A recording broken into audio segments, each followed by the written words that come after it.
Okay, so give me a second to get organized. Okay, so this is Lisa Hampton, Field to Rim Sports.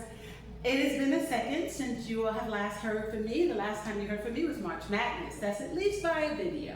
So I'm in this beautiful city that we call Montreal, and I'm enjoying the Canadiens. Hashtag Go Habs Go.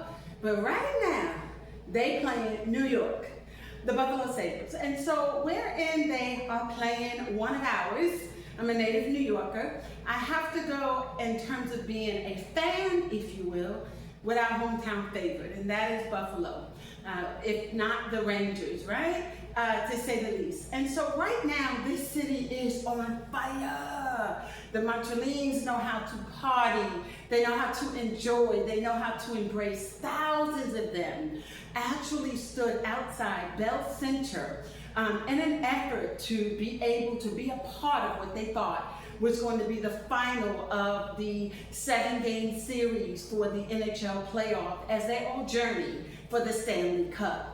But what was uniquely interesting for me was the conversations that I had the opportunity of having. And some of those conversations included, but were not limited to, individuals who were looking at certain people. PK was out there, being an African American, an African Canadian.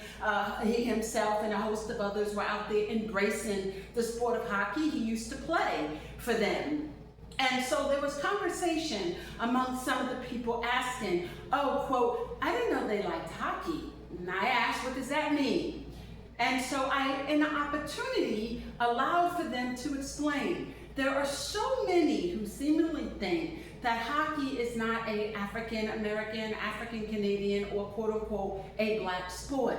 Let us be reminded that long before the NHL, there was a Canadian Black Hockey League that was out of Nova Scotia, Africaville.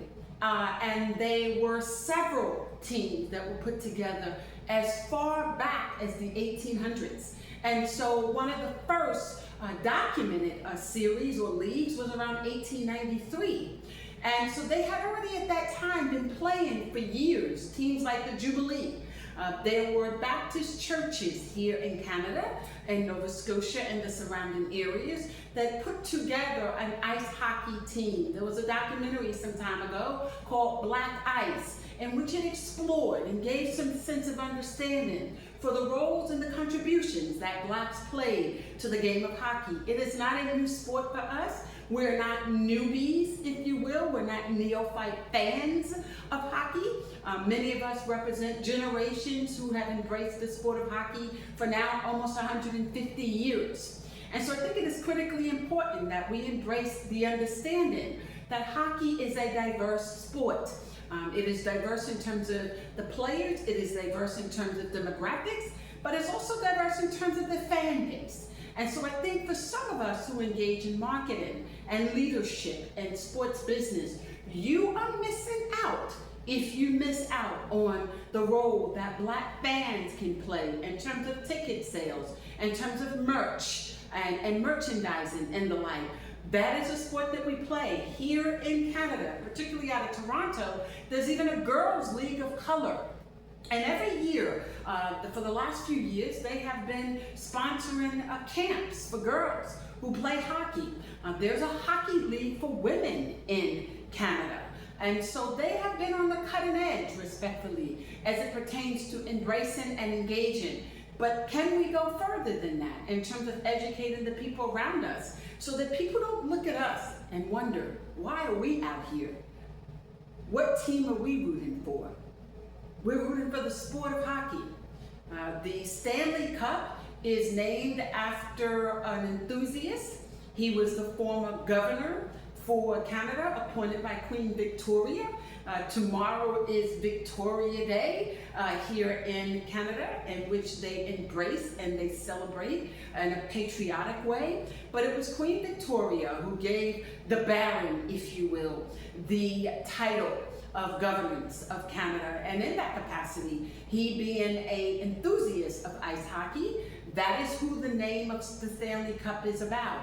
But well before the Stanley Cup and well before NHL, there were black hockey players. And we want to thank those players like Val James, and Willie, and Franklin, and a host of others who actually were the first, respectfully, to establish a league. And it would have been maybe about 25 years before the Stanley Cup was first given, and guess who got it then? Montreal, through an association of the Montreal and the Canada Hockey Club. So they were the first, I think it's 1893, to be a recipient of the Stanley Cup. And it looks like they're on their journey to regaining that, if they could get past Buffalo. A lot of people thought it was going to end on last night. It did not. Buffalo found its rhythm, and they're now taking them to Game 7. So we say shout out to the NHL, and shout out to all the Blacks on ice, and those of us who embrace the sport, and those of us who celebrate those who play, and those of us who are engaging in educating and informing, and those of us who are part of the entertainment, respectfully. I don't think anyone has done it up the way Montreal did last night. I did not see our homies doing that in New York. But nevertheless, what would it be for you all to support your home team? And would it be out of pocket? No, it would not be. There were a few of us out there last night that represented New York in terms of the fan who wore the colors, but we were definitely in a sea of red, white, and blue, respectively, and I'll leave it at that. So let me move along. Let's talk about what else happened this week. It is the WNBA. It was returned. I happened to respond or reply, respectively, to a newsletter that was published by the African Sports League. And one of the things that they were talking about was the $3.1 billion media deal that the WNBA has, and they seem to be so surprised about it. I'm not. I'm really not. The NBA negotiated a $76 billion media deal with the very same partners: Disney, Amazon Prime, NBC Universal, which is also Infinity and Comcast in terms of ownership. Disney is ABC and ESPN. And so we know who Amazon is, right? And so for them to assume, respectfully, that this was this major deal, 30 years since the late, great David J. Stearns was on the cutting edge for bringing a professional women's league, the WNBA, into our homes. It's been 30 years since the Rebecca Lobos, the Cheryl Swoops, the Tarasis, oh God, darn, steady, ready, culture, we're steady, Gamecock, always ready, right? Okay, ever since these ladies received the Olympic gold, there has been an understanding of the role of women in sports. And so in the 1990s, when the first formation of the WNBA transpired, a couple of things happened that are still transpiring today. But first and foremost, there were bandwagon fans, women who jumped on, and so did men, who thought we're going somewhere as a sport. 30 years later, it would take the collective bargaining agreement of 2026 to give Izzy $500,000 as the first pick. Everything after her is between $78,000 and $239,000. And so where we compare and contrast that to the NBA, we're looking at $10 million for our rookies in the NBA. We also compare and contrast. Can you do that? Of course we can. Follow me. We can do that through the lens of the very same individuals, for the most part, about 88% of the owners of the WNBA, the current and the expansion teams, including but not limited to the Maple Leafs, okay, who have the team now in Toronto, including the 76ers, Josh Harris and David B., who own the 76ers, who now have a new expansion team for the state of Pennsylvania, Philadelphia. And there's a host of others, a team coming into the Carolinas and the like. But wherever you look at who owns most of these teams, they also own NBA teams. And so when you look at how far, if at all, the WNBA has come as a sport, we do have to ask ourselves the serious question of how is it that 30 years later, the women are still barely pinching and able to survive. So we talk about a $3.1 billion media deal as though that's something. Is it? Is it really? I think it's an insult.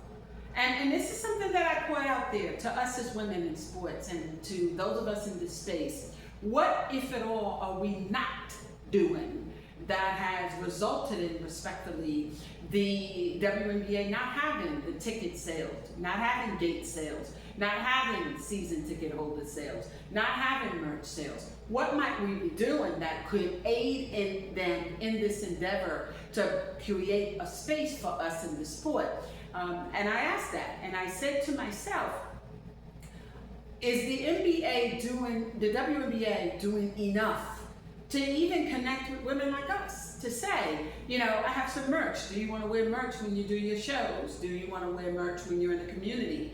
Imagine that out there with thousands of individuals last night for the NHL game. And so when you know, those who supporting them at Bell Center, and in the other events, respectfully, right? As Seltzer in Sports, Field to Rim Sports, we curate travel for Fanatics, a unique brand of women's sports fans. We're not only fans. Nah, we don't do that. Okay? Respectfully, we're not. We're Fanatics. F-A-N, capital letters, I-C-A-N. Fanatics, a unique brand of women's sports fans. Our hashtag is play, do, go. For women who play sports, who do sporting events and activities, and or go to sporting events and activities. Imagine if we were all decked out in WNBA attire. I remember the days of the throwbacks of the NBA, and you wore jerseys and the like. And then I think of about, I think it's the 2023 season, where you have the one and only Allen Iverson, who appears at the Atlanta Dreams, wearing courtside, watching Caitlin play the Dreams, Caitlin Clark, in a Chicago Bulls, not a Sky, but a Chicago Bulls jersey. How did that happen? You know, he always looks nice, but, you know, here you are, and I remember, because I commented on it that day, the Chicago Bulls jersey with a t-shirt with a pair of khaki pants and his sneakers, and I asked myself, and I made a comment, you know, I would at least thought maybe you came with the Sky, if you're coming to watch Caitlin in the Dream, and this is before the draft, this is before the trade, obviously, for our one and only Princess Angel. And so why come to the game and you're not wearing WNBA attire? Is there enough in terms of marketability? Is there enough in terms of the WNBA saying that I have a package, you know? Fanatic Sports is Michael Rubin. And when Caitlin first was signed, what Michael was doing was simply contacting everybody, saying, will you wear the Indiana Fever? You know, and this is what he was doing along with Dick's Sporting Goods store. And I don't know if they ever met their mark, but, you know, it was an interesting play, you know, in terms of what he was doing. At least that's what I thought. I said to myself, if you're going to go in that direction, that's the way to go. In terms of marketability and creating a brand and brand recognition and awareness, who's doing that, respectfully, right? So, you know, you don't have that happening. And we're not. I have had the opportunity to converse with a lot of women in this space, those of us who do it on our own, those of us who are part of something bigger, respectfully. And then I go on to ask this question. I have never, and correct me if I'm wrong, seen the one and only Taylor Rook. I've never seen Taylor on Prime or any other network, respectfully, rocking any WNBA attire. I haven't seen Ashley do that under the CBS network and brand, and I haven't seen Andrews do it either. And there's a host of other women out there, but I haven't seen it.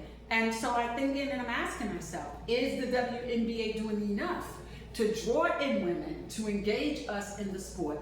There's such an emphasis, respectfully, on trying to get men courtside, trying to get the OGs like the Allen Iversons and the like, the Cunninghams, who are the current players, you know, some football players there's a push for that. You know, even the rappers like Drake, trying to get them to show up in Toronto. Is there something to be said about a group of women who say that this is about women and women's movement, but you have your tongues out begging, you know, begging the men to show up and appear? Why? Why is that important? Why is it so important for you as women athletes to be validated by men? It's our own sport.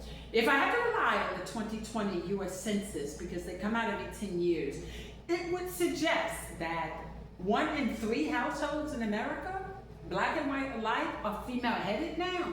So if that is accurate, and we trust that the data is accurate for those who do reply, then we have to ask ourselves the serious question. If 1 in 3 are female-headed, what are we doing, 1 in 3?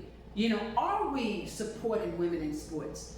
But what are you, women in sports, doing? I look at Unrivaled, and I ask myself, why was 88 to 92% of all of the coaches they had men?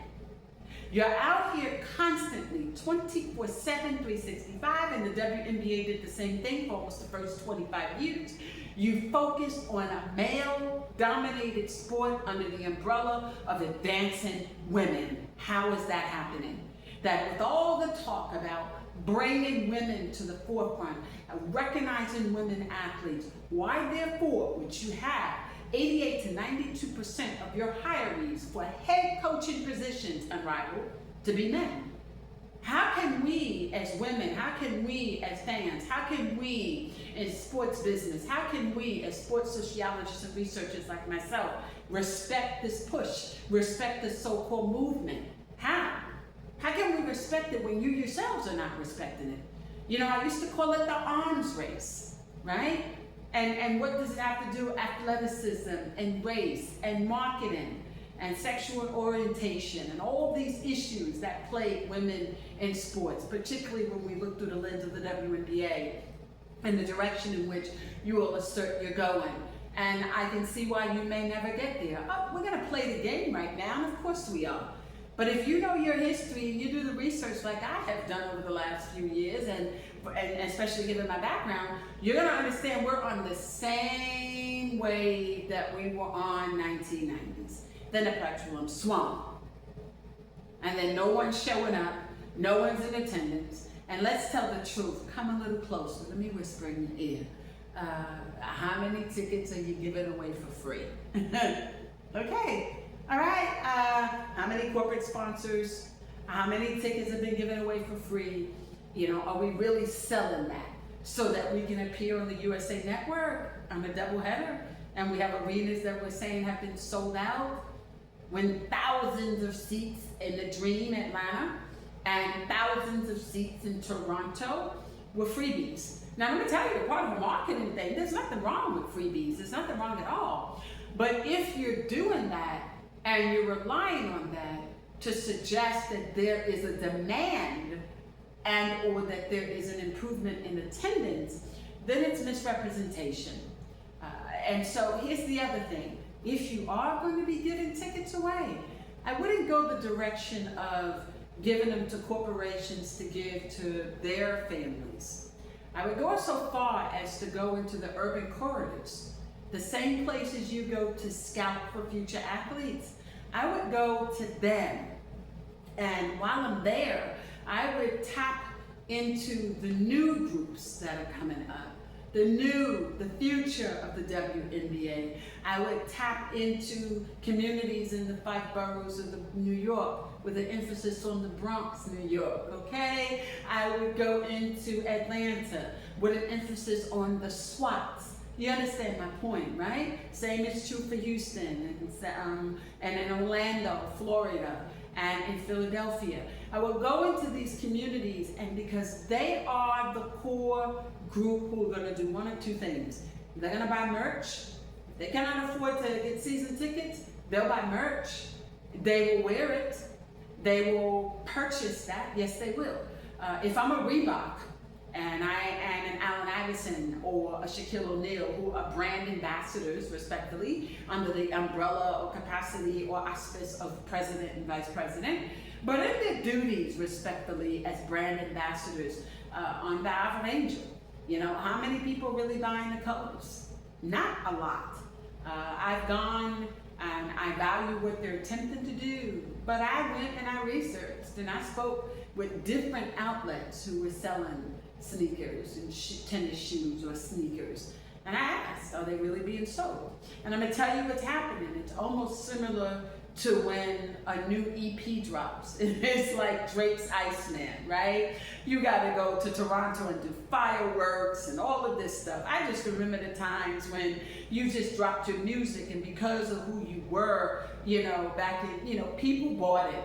I'm not used to this extra hype, you know, on music that most of us aren't writing ourselves, respectfully, and that's no shade, not at all, it's just truth.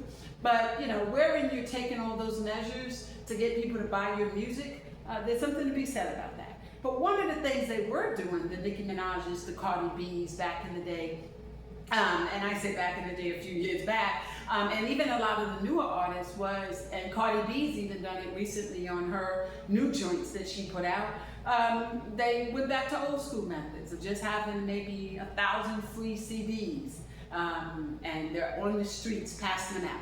You know, Nicki Minaj honed that skill and at the right time, and it worked for her with Pink Friday, and it worked with her based on her gifts and her skill set.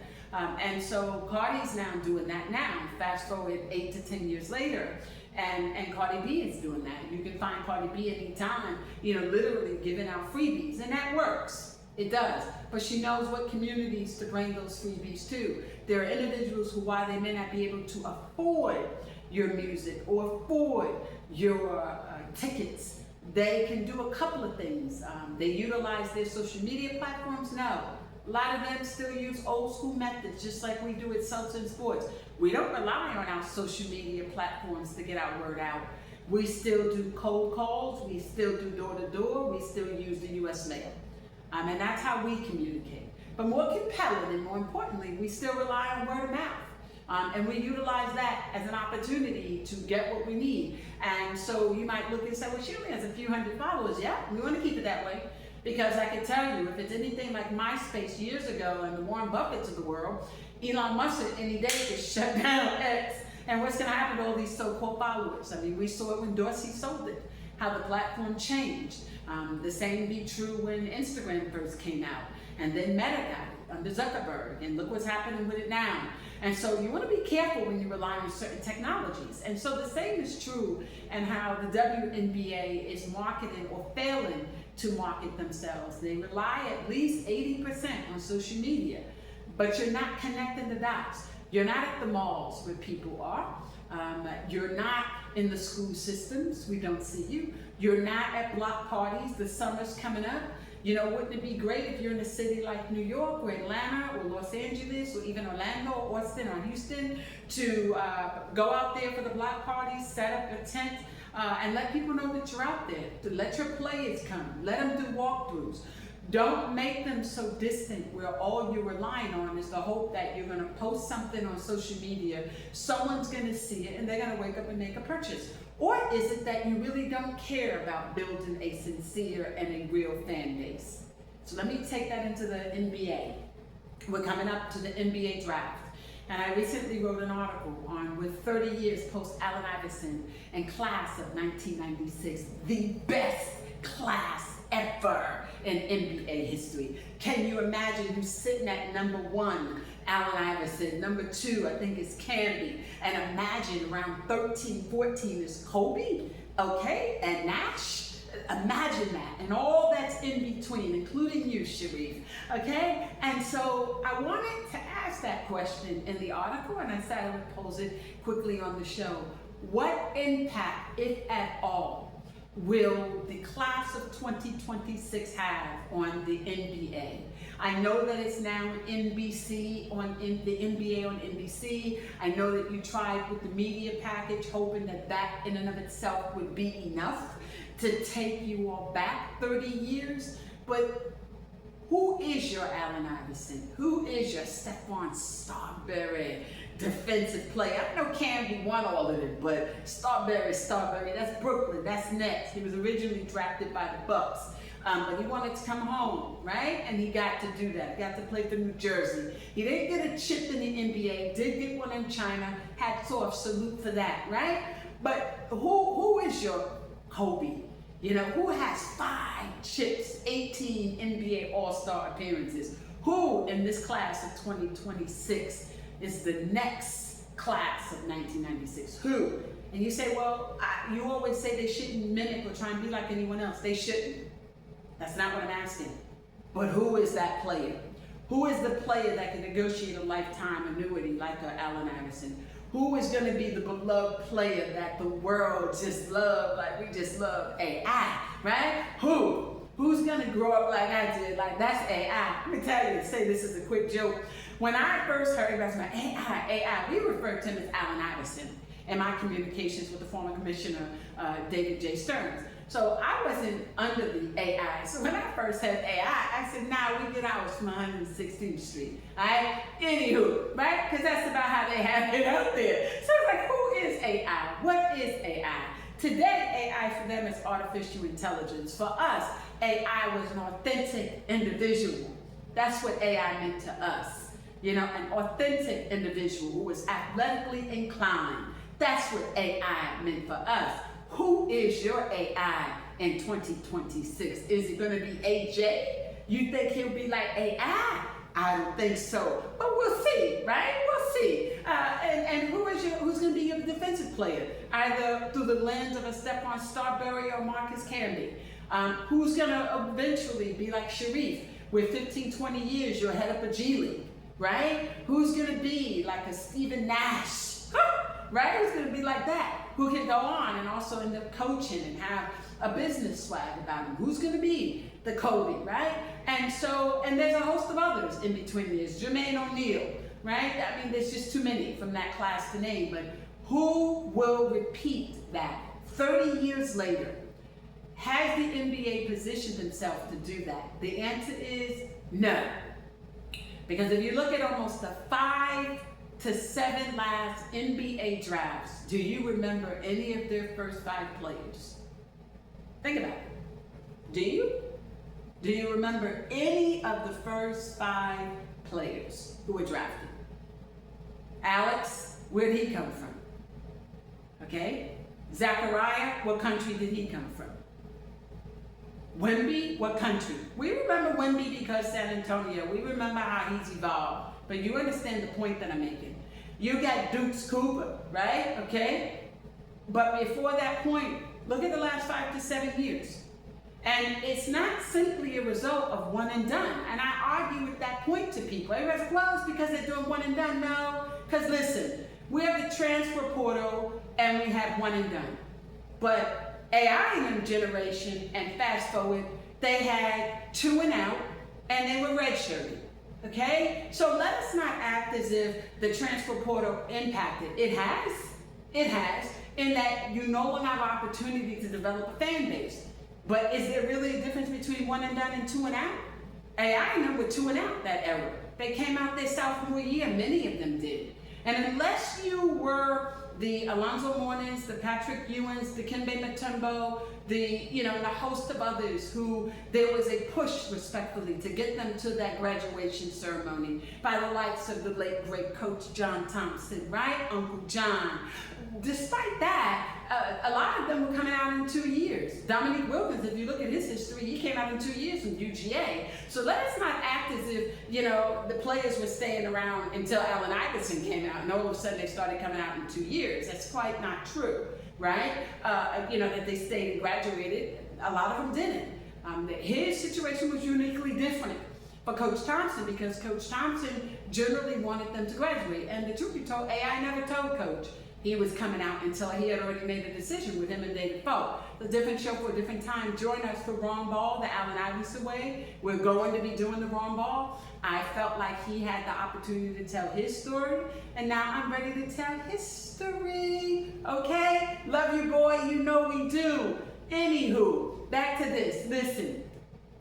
If the NBA is ever going to expect to change the way America sees the game, you must domesticate the players again. You're not doing that. And you must do a lot more to build a fan base. I think one of the things you did, I like to think you relied on me, Commissioner and Board of Governors, was my suggestion. Go back to NBC.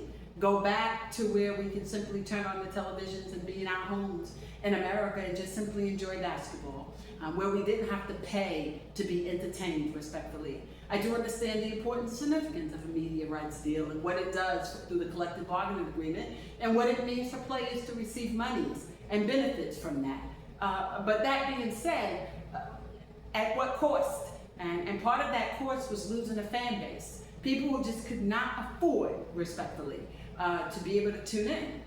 And so they tried it on the app, but it also meant that you had to pay for subscriptions, and plus you had to pay for internet access. And then it was, well, let's go to Prime, but then you have to pay for a subscription, and you still need internet access, and so unless you use the Fire Stick, right? And so a lot of things prohibited the general and basic fan from simply enjoying the game. But also we look to the NC2A and how, if you really look at a lot of the playoff games, you'll find a lot of people were not participating in a lot of the conferences. Okay, I know when we think of ACC and the SEC, we're used to seeing that in the Big East, right? But if you look at some of the other smaller conferences, they didn't get a lot of students participating. That is something that the NC2A has to work on in terms of aiding the NBA and professional sports as a whole, and ensuring that those athletes have a base that can follow them into their professional careers. And so that's it for today. I thank you for joining me. This is Lisa Hampton on Field to Rim Sports. Follow me, okay? It's Lisa Hampton _ on X. You can also follow us on YouTube. I recently had to submit a letter to the corporate executives, the CEO, general counsel for both the NBA and Google, who is the Apple company, who also oversees the YouTube platform, because something is happening where our YouTube's videos are uploaded, it gets one view, and then it automatically goes to private, but we're set for public visibility. And so I'm waiting on them to respond back to that to find out what's going on and why we're not showing up in the Google searches, okay? As well as my articles. But if you can go to our articles at fieldtorim.com, fieldtorim.com. Our articles are there, they're muck rack. So there's a couple of other places, LinkedIn, Lisa Hampton, so you can find us there, all right? Thank you, ciao. You know me, let me sign off. How do I get in here? Good.